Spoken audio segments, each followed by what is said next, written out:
more clear on that. And the U.S. has a long way to go on vaccinations. Experts say 85% or more Americans need to be vaccinated to reach herd immunity with variants like Delta, and, like I said, only 49% of Americans have been fully vaccinated. Many of the unvaccinated right now are Republicans. Most polling shows only 50 to 60% of Republicans are vaccinated compared to 80 to 90% of Democrats. And according to the last Kaiser poll, 38% of those who refuse to get the vaccine say it's because they don't trust the government. And why would they? When they hear comments like this on a daily basis from elected Republicans?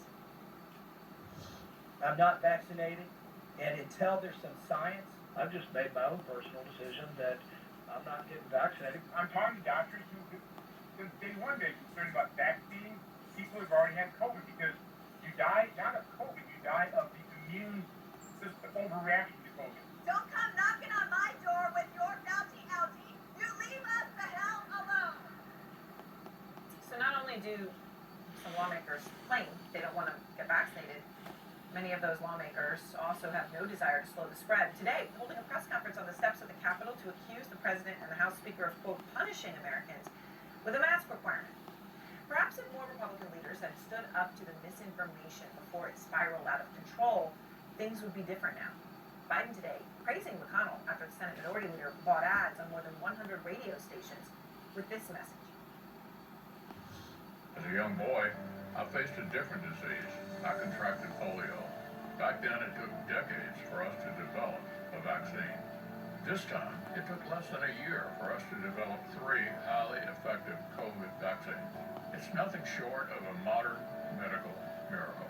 Every American should take advantage of this miracle and get vaccinated. It's the only way we're going to defeat COVID. An important message from someone who had polio.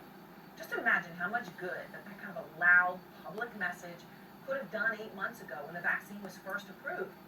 But when 33% of those not vaccinated say they will definitely not get the shot, nothing's going to change their mind, certainly not $100, no matter who pushes the message or what incentives are offered, has the damage already been done?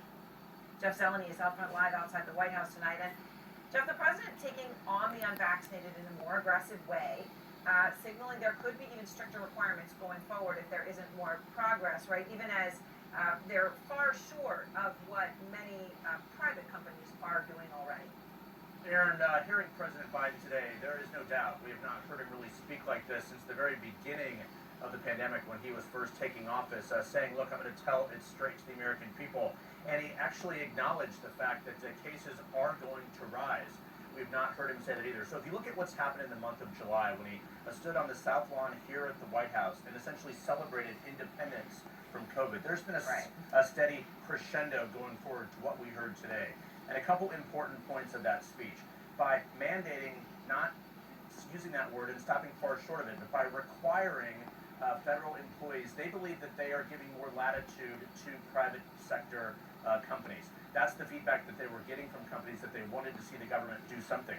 Aaron, I thought very interestingly, we heard the president say for the first time, he asked the Justice Department to look into the legality of requiring vaccines. And he left open the possibility, he didn't rule out that the government cannot mandate vaccines for everyone. He said, we'll still look into that. Now, that's highly unlikely for this White House to offer a blanket mandate. It would be challenged, et cetera. But what he did today was essentially try and shake the conscience of the country. I'm told this would have been a primetime speech had it not been for the Olympics. This is a message that they wanted to get out urgently because they know even if people get shots right now, we're still talking 6 weeks or so before anyone's fully vaccinated. So the combination of the federal workforce, also the military, a very key point today, urging his defense secretary to study this. Those are 2 of the key problems. Aaron, the question is anyone still listening to him at all? Perhaps the Delta variant is the biggest argument of all. The people are simply might be afraid of this and afraid of catching it. All right, Jeff Zeleny, thank you.